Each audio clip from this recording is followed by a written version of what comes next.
नमस्कार। अगर गाड़ी के किसी एक टायर में किसी भी स्थान से हवा निकल रही हो तो धीरे धीरे हवा कम हो जाती है और गाड़ी का वह टायर पंचर कहलाता है। ऐसे में गाड़ी का आगे बढ़ना मुश्किल हो जाता है। हमारे जीवन में भी कुछ समस्याएं इसी तरह की होती हैं जो दिखने में सामान्य होती हैं और हम उन पर ध्यान नहीं देते, परंतु धीरे धीरे वे बड़ी समस्याओं के रूप में सामने आती हैं और जीवन रुकने लगता है। जन्मपत्री में ऐसी समस्याओं में से एक है बालक के जन्म समय का पाया, जिसकी तरफ ज्योतिषी का ध्यान प्रायः कम ही जाता है। पाया का अर्थ है पैर। इसे ऐसे समझें कि आप कौन से पैर लेकर पैदा हुए हैं, सोने के, चांदी के, तांबे के या लोहे के। आपके पैरों का प्रभाव न केवल आपके जन्म के समय पूरे परिवार को बल्कि आजीवन आपको भी मिलता है। अब आप पूरी बात ध्यान से समझ लें। न समझ आए तो पूरी वीडियो को फिर से देखें और अपने मित्रों के साथ इसे शेयर भी करें ताकि सभी को जानकारी मिल सके। व्यक्ति के पूर्व जन्मों के कर्मों के आधार पर उसके वर्तमान जन्म के समय व स्थान के अनुसार ग्रह स्थिति को दर्शाने वाली जन्म कुंडली बनाई जाती है। जन्म कुंडली में लग्न से चंद्रमा की स्थिति के आधार पर यह जानकारी मिलती है कि बालक का जन्म किस पाए में हुआ है, यानी परिवार के लिए उसके पैर कैसे हैं। जातक के निजी जीवन व परिवार के सदस्यों पर बालक के पाए का शुभ अथवा अशुभ प्रभाव उसके जन्म से ही दृष्टिगोचर होता है। ज्योतिष शास्त्र में पाए या पैरों का विवरण 4 धातुओं के माध्यम से दर्शाया गया है: सोना, चांदी, तांबा व लोहा। पाए या पैर की गणना जातक की चंद्र राशि व चंद्र नक्षत्र के आधार पर की जाती है। चंद्र राशि के आधार पर पाए का महत्व अधिक माना जाता है। जन्मपत्री में यदि चंद्रमा लग्न से दूसरे, 5वें या 9वें भाव में स्थित हो तो चांदी का पाया माना जाता है। शुभता की दृष्टि से यह चारों पायों में पहले स्थान पर माना जाता है। इस पाए में जन्म लेने वाला व्यक्ति अपने पिता व परिवार के सभी सदस्यों के लिए भाग्यशाली होता है। उसके घर में प्रसन्नता होती है, सुख शांति व समृद्धि होती है। सभी सुख सुविधाओं का वह भोग करता है। प्राय बहुत कम मेहनत करने से ही उसे पूरा फल मिल जाता है। वह धैर्यवान, पराक्रमी व तेजस्वी होता है। वह सुशील, सुंदर व निरोगी होता है। प्राय सारा जीवन वह अच्छे स्वास्थ्य को भोगता है। उसकी माता भी स्नेहमयी तथा आजीवन उसका ध्यान रखने वाली होती है। वह उच्च शिक्षा प्राप्त करता है, विद्वान व बुद्धिमान होता है तथा अपनी विद्वता व बुद्धि के बल पर समाज में सम्मानित होता है। उसे अपने पारिवारिक जनों व मित्रों से भी सहयोग मिलता है। अपने भाग्य में वृद्धि करने के लिए उसे सफेद वस्त्रों का दान करना चाहिए। चांदी के बर्तनों का उसे अधिक प्रयोग करना चाहिए व चांदी के गिलास में उसे पानी पीना चाहिए। उसे श्रावण मास के किसी भी सोमवार को रुद्राभिषेक करना चाहिए। यदि संभव हो तो चांदी की अंगूठी में सफेद रंग का रत्न यानी मोती, सफेद मूंगा या सफेद पुखराज अपने सामर्थ्य के अनुसार धारण करना चाहिए। इन उपायों से उसे आजीवन उन्नति मिलती रहेगी।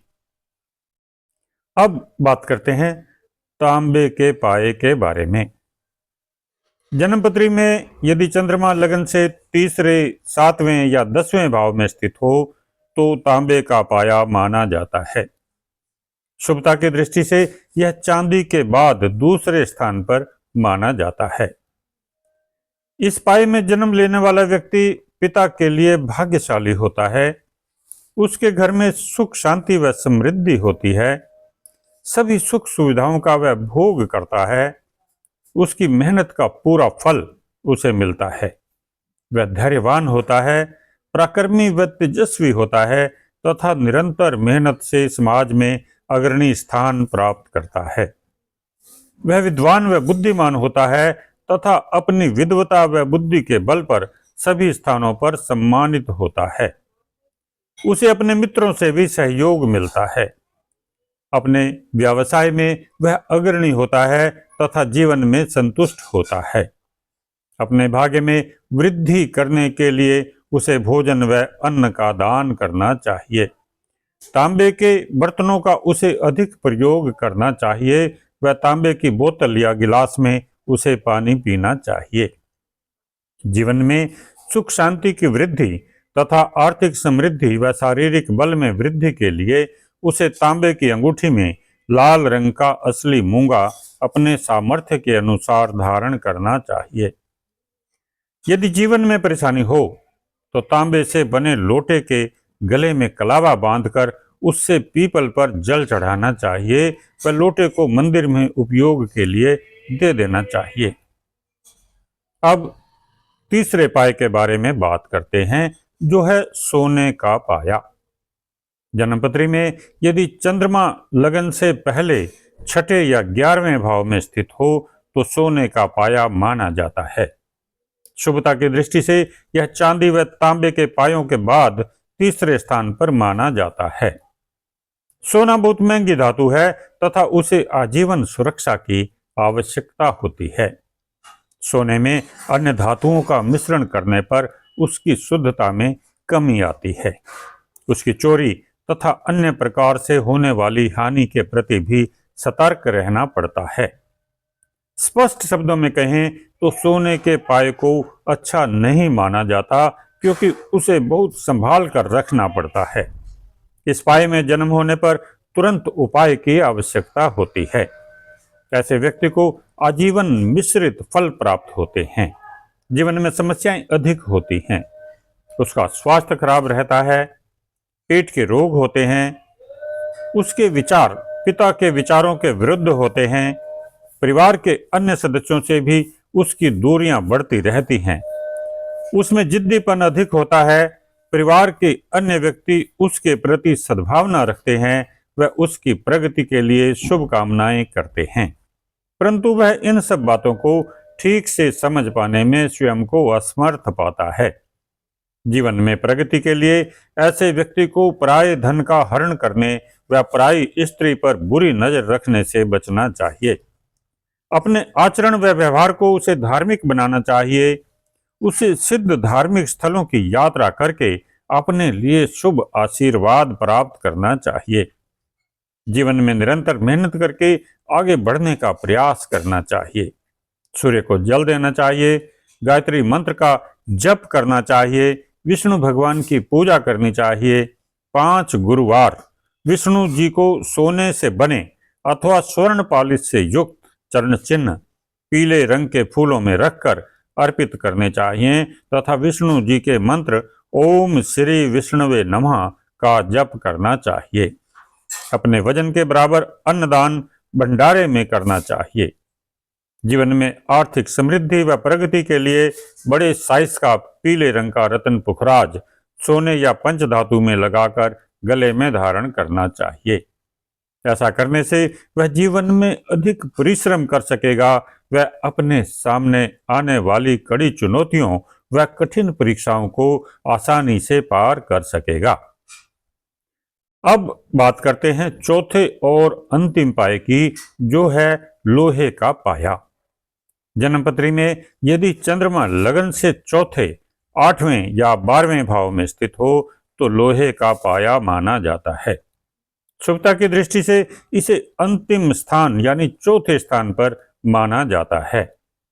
लोहा प्राय सबसे सस्ती धातु है तथा इसकी सुरक्षा या पहरेदारी की अधिक आवश्यकता नहीं पड़ती। यह मजबूत धातु है और दूसरों के लाभ व सुरक्षा के लिए इसका उपयोग होता है। इस पर जंग भी बहुत जल्दी लगता है। लोहे के पाए को प्राय अशुभ माना जाता है। यह व्यक्ति के संघर्ष और मेहनत को दर्शाता है तथा उसके संघर्ष व मेहनत का उसे उपयुक्त लाभ भी नहीं मिल पाता।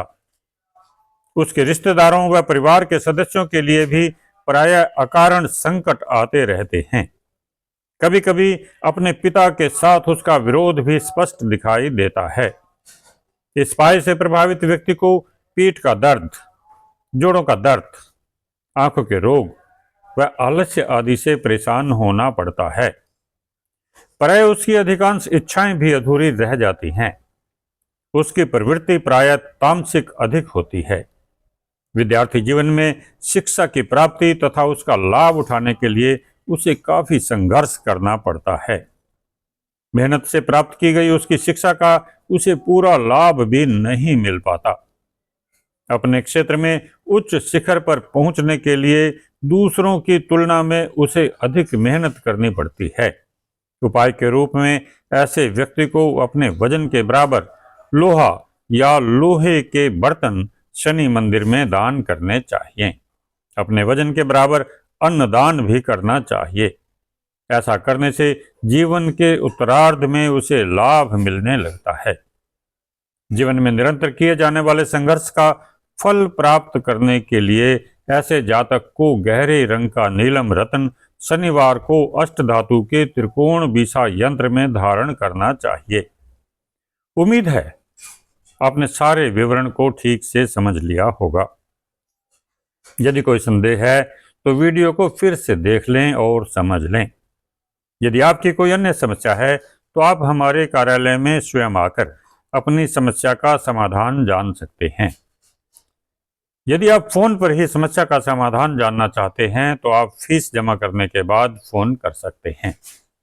इसके लिए आपके पास अपनी जन्म तिथि, जन्म समय व जन्म स्थान की जानकारी होनी चाहिए।